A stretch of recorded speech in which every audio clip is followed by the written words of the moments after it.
بسم اللہ الرحمن الرحیم۔ سامعین و ناظرین السلام علیکم۔ آپ کو اپنے چینل اردو ادب کے خزانے پر خوش آمدید کہتے ہیں۔ ناظرین اکرام، اگر کوئی بھی مسلمان باجماعت نماز کے لیے تیار ہوتا ہے تو نیت کے ساتھ اسے امام کے پیچھے ادب و احترام سے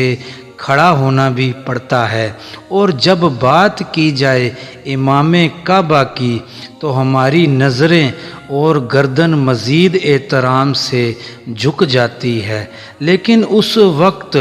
دل بے چین اور غمگین ہوا جب یہ خبر معلوم ہوئی کہ امام کعبہ کو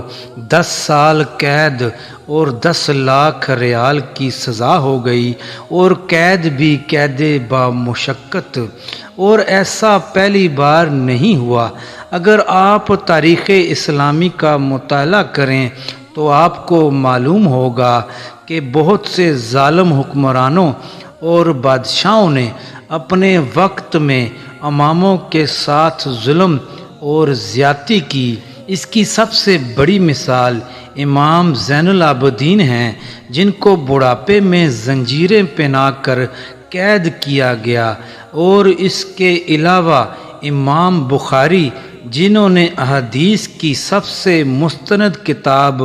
بخاری شریف تحریر کی، ان کے ساتھ بھی ایسا ہی سلوک کیا گیا۔ اور پھر امام احمد بن حنبل، اور اس کے علاوہ بے شمار واقعات آپ کو ملیں گے، لیکن آج کی ویڈیو میں ہم آپ کو امام کعبہ شیخ ڈاکٹر صالح طالب کے بارے میں بتلائیں گے کہ آخر کار ان سے کون سا ایسا جرم ہو گیا کہ ان کو ایسی سخت سزا دی گئی۔ لیکن ویڈیو میں آگے بڑھنے سے پہلے میری آپ سے گزارش ہے کہ ہمارے چینل کو سبسکرائب کر دیجئے اور اسے لائک کریں، اور بیل آئیکن کا بٹن بھی ضرور پریس کر دیں۔ ناظرین کرام، آل سعود کے بادشاہ سلمان بن عبد العزیز کی وفات کے بعد 20 جون 2017 کو ان کے بیٹے محمد بن سلمان ولی عہد مقرر ہوئے، تو انہوں نے 2018 کے شروع میں ہی اپنا منصوبہ وژن 2023 متعارف کرایا، جس کا مقصد ملک کو جدت کی طرف لے جانا تھا، تاکہ شہریوں کو ایک آزاد پرسکون مغربی ماحول مہیا کیا جائے۔ اور اسی وژن کے تحت سعودی عرب میں خواتین کو ملازمت اور ڈرائیونگ کی اجازت دی گئی، سینما ہال کھول دیے گئے، اور میوزیکل پروگرام کروائے گئے، اور ایسے قوانین بنائے گئے جس میں لڑکے اور لڑکیاں اکٹھے اور آزادانہ تعلقات قائم کر سکیں۔ یہ ساری چیزیں اور اقدامات اسلام کے مرکز سے اس کو دور کرنے والی تھی۔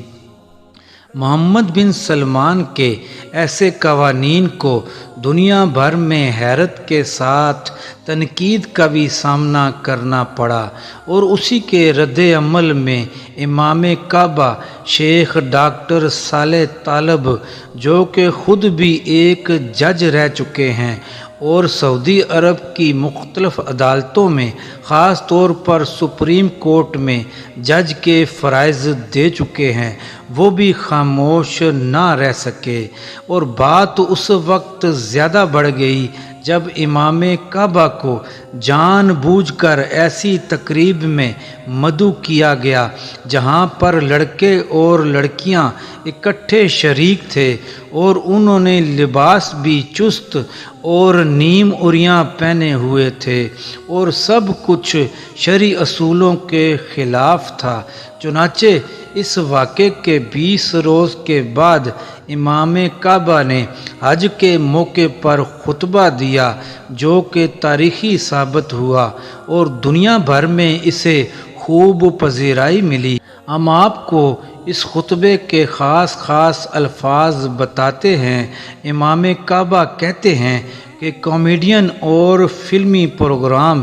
یہ پروگرام صرف تفریح نہیں ہے، جان بوجھ کر ایسے اقدامات کیے جا رہے ہیں جن کو مغربی کنٹرول حاصل ہے اور یہ قانونی کنٹرول نہیں ہے، نیم اریاں لباس اور تقریبات کو جدت کا نام دینا مناسب نہیں ہے۔ یہ ملک کے لیے شرمندگی، رسوائی اور نحوست ہے۔ جب ہم جنس پرستوں کو ملک کے نوجوانوں کے رول ماڈل بنا کر پیش کریں گے تو نوجوان نسل کا کیا ہوگا؟ اے عیاشو، تم لوگوں کا پیسہ فضول پروگراموں پر خرچ کر رہے ہو اور جو کہ بعد میں ندامت کا باعث ہوگا، اور اس کی وجہ سے